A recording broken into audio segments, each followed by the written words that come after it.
السلام علیکم سر. اظہر علی نام ہے میرا, روزنامہ میدان پشاور کے لیے میں کام کرتا ہوں سر. سر میرا سوال آپ سے یہ ہے, آپ نے اپنی اسپیچ میں آپ نے گمراہ کن بیانی کی آپ نے بات کی, تو یہ حقیقت ہے کہ جہاں ایک طرف افواج پاکستان دن رات خوارج کے خلاف وہ کارروائیاں کر رہی ہے, کامیابیاں سمیٹ رہی ہے, لیکن ہم سوشل میڈیا کی طرف جب ہم دیکھتے ہیں تو اس بیانیے کو ترویج مل رہی ہے کہ افواج پاکستان کو ایک ظالم کے روپ میں پیش کیا جا رہا ہے, اور جو دہشت گرد ہیں, جو خوارج ہیں, ان کے جو سہولت کار ہیں, ان کو مظلوم بنا کے پیش کیا جا رہا ہے.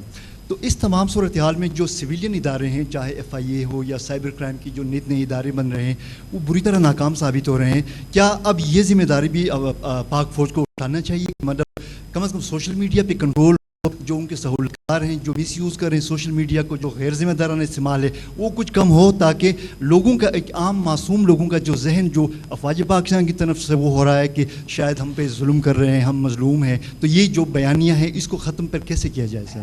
Thank you sir. دیکھیں میرے بھائی, جو دہشت گردی کی جنگ ہے نا, یہ خالی افواج پاکستان کی جنگ نہیں ہے, یہ آپ کی میری پوری قوم کی جنگ ہے. جو ایف آئی اے کا کام ہے وہ ایف آئی اے نے کرنا ہے, جو سائبر کرائم کا کام ہے سائبر کرائم نے کرنا ہے, جو عدالتوں کا کام ہے عدالتوں نے کرنا ہے. نو دس از اگین پارٹ آف کر کے یہ کہ یہ کام بھی فوج کرے, یہ کام بھی فوج کرے, یہ کام بھی فوج کرے, ایسے نہیں ہوگا. میں تو کہا انٹرنل سیکورٹی ڈیوٹی جو ہے وہ کس کی ذمہ داری ہے؟ صوبائی اور مقامی انتظامیہ کی. ہم تو یہ کہتے ہیں کہ آپ اپنا کام کریں, آپ اپنا وزن خود اٹھائیں. تو ہم نے مل کے ان اداروں کو مضبوط کرنا ہے. That is what is required. اور اس پہ کام ہو رہا ہے, اس پہ آپ کی وفاقی حکومت اور آپ کے تمام ادارے کام کر رہے ہیں.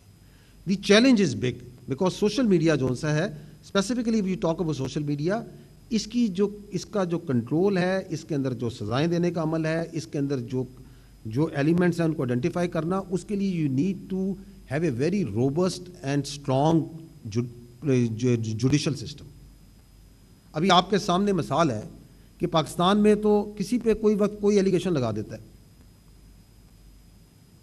ابھی چند دن پہلے, میرا خیال ہے کل, آپ نے ایک فیصلہ سنا ہوگا برطانیہ میں, اگر کسی نے ایلیگیشن لگائی جھوٹی تو انہوں نے ڈیو پروسیس کر کے اس کے اوپر سزا دی. اس کی کوئی مثال آپ پاکستان میں دے سکتے؟ تو دیٹ مینس کہ our judicial system has to strengthen itself, has to become more robust and fair. That is where the solution lies. کیونکہ آج آپ سائبر کرائم کہہ رہے ہیں, کل کہیں گے ان کی سزائیں دینے کا کام بھی فوج پکڑ لے. No, we are not going to do that. We want, that's what we say, کہ ہم اپنا کام کریں گے عوام کی مدد کے ساتھ, ریاست کے احکامات کے مطابق, and that's what we are doing. آپ کا ایک کام ہے, آپ میڈیا سے تعلق رکھتے ہیں, آپ کا کام ہے سوشل میڈیا میں, اس میڈیا میں کریکٹ پکچر دینا, یہ آگاہی دینا, جھوٹ اور سچ کے درمیان تمیز کرنا, یہ بتانا کہ یہ جھوٹا بیانیہ افواج کے خلاف, قانون نافذ کرنے والے اداروں کے خلاف کہاں بنتا ہے, کیسے بنتا ہے, کیوں بنایا جاتا ہے. تو بیکاز ہمارا جینا مرنا, ہمارا مقدر, ہمارا مستقبل سانجا ہے, یہ ہماری سب کی جنگ ہے. جی بہن, آپ ان دا مڈل.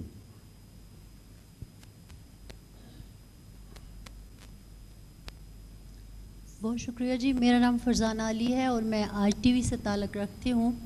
سر, دو چیزیں ہیں جو مجھے پوچھنی ہے. ایک تو محمود جان صاحب نے جو بات کی اسی کی میں بات کرنا چاہ رہی تھی. اور ہمارے ہاں جو بحث ہوتی ہے, تحریک انصاف کی جب حکومت تھی مرکز میں, تو فیض حمید صاحب کا نام بار بار لیا جاتا ہے کہ جناب انہی کی وجہ سے یہ جو ٹاکس کا پرابلم بات چیت کا سلسلہ شروع ہوا اور عمران خان صاحب بیچ میں ڈالا گیا. حالانکہ بہت سارے ایسے لوگ ہیں جو تحریک انصاف سے تعلق رکھتے تھے, وہ ابھی بھی کہتے ہیں, ان کے کئی بیانات بھی چلتے ہیں کہ وہ اس کے خلاف تھے, اور انہوں نے خان صاحب کو منع بھی کیا کہ آپ مت کریں, لیکن مین کریکٹر جو تھا وہ فیض حمید تھا. آپ نے ابھی جو ہمیں اسٹیٹسٹک دکھائے اس میں جوڈیشل سسٹم کے فلاز میں آپ نے کنوکشن ریٹس بھی ہمیں دکھائے کہ کتنے, زیرو ہی تھا تقریباً. تو کنوکشن تو وہاں بھی نہیں ہو رہی نا, ڈیلے تو وہاں بھی ہے. تو یہاں بھی جوڈیشل سسٹم میں فلاز ہیں, وہاں پہ بھی ڈیلے ہے. تو ایک تو یہ چیز ہے. دوسری بات یہ ہے کہ یہ جو کولیٹرل ڈیمیج ہوتا ہے, بنیادی طور پر پختونخوا کے لوگ جو آواز اٹھاتے ہیں آپریشنز کے خلاف. آپ دیکھتے ہوں گے پاسونز ہوتی ہیں, مختلف پولیٹیکل فیسز بھی آپ کے سامنے آتے ہیں, وہ آپریشن کے خلاف بات کرتے ہیں یا اس کے اوپر, میں اگر خلاف لفظ استعمال نہ کروں, تنقید کرتے ہیں. تو اس کی بنیادی وجہ یہی ہوتی ہے کہ کولیٹرل ڈیمیج میں جو لوگ مارے جاتے ہیں, قتل ہو جاتے ہیں, صوبائی حکومت جا کے ان کو کمپنسیٹ کر رہی ہوتی ہے. تو پختونخوا میں سوال یہ اٹھتا ہے تو پھر کیا وہ ٹیررسٹ ہے؟ اگر وہ ٹیررسٹ ہے تو پھر آپ ان کو کمپنسیٹ کیوں کر رہے ہیں؟ تو ہمارے ہاں جو بیانیہ بن نہیں رہا, آپ کا بیانیہ انفیکٹ پھل پھول نہیں رہا, اگر میں سیدھی بات کر لوں تو اس کی بنیادی وجہ یہی ہے کہ آپریشن میں کولیٹرل ڈیمیج اور پھر طالبان سے ٹاکس کے جو بنیادی کردار ہیں وہ کہیں اور ہیں اور ان کے لیے کچھ ہو نہیں رہا. تو یہ میرے سوال ہیں. میں نے آپ نے بہت سے ایشوز کو چھیڑا ہے, تو I will need some time so as to clarify, کیونکہ یہ امپورٹنٹ بات چیت آپ نے کی ہے, کیونکہ یہ وہ ابہام ہے جو عوام کے ذہن میں آتے ہیں, ان کو الجھاتے ہیں. ڈیلے کی آپ نے بات کی, لیٹ می اسٹارٹ فرام کہ ڈیلے ہے. میں نے آپ کو بتایا کہ 3 سال سے زیادہ عرصے کے 1700 میں رکھا 6 کیسز ہیں, if I'm not wrong, which are pending. There are more than 3 years. اور اس سے زیادہ کیسز ہیں جن کو 3 سال سے کم عرصہ ہو گیا. ایسے ہی ہے نا. یہ جو آپ کیس کی بات کر رہے ہیں, اس کا ڈیلے کتنا ہے اس کے مقابلے میں پہلے اس کو دیکھ لیں, جس کو آپ ڈیلے کہتی ہیں. یہ جو کیس ہے جس کی آپ field general court martial Mahmood Jan Babar sahib نے یہ بات کی, who is being tried over here? It is a Lieutenant General who has been ex-Director General ISI. ایسے ہی ہے. تو گریوٹی آف سچویشن آپ دیکھ رہی ہیں, اور ان کا فیلڈ جنرل کورٹ مارشل ہو رہا ہے نا ان کا.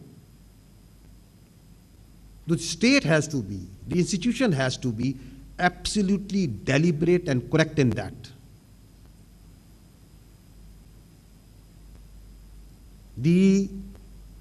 All the requirements of procedure, process, and justice has to be met.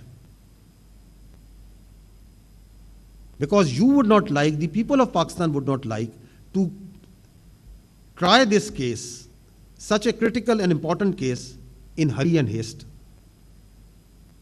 تاکہ آپ کے ڈیلے کو, جو آپ کی تنقید ہے جس پہ بیانیہ بنایا جاتا ہے, اس کو سیٹسفائی کرنے کے لیے اس پورے ڈیو پروسیس کو سرکموینٹ کیا جائے. سیکنڈلی, میں نے پہلے بھی عرض کیا کہ یہ پاکستان کی فوج کا جو انٹرنل اکاؤنٹیبلٹی اور سسٹم ہے, جو ہمارا اکاؤنٹیبلٹی سسٹم ہے, یہ ایلیگیشنز پہ کام نہیں کرتا, یہ فیکٹس پہ اور ایویڈنس پہ کام کرتا ہے. اس کا ایک پروسیس ہے. And anybody who is charged is given complete rights to defend himself. And that time will be given, is being given. So we are not worried about any delay.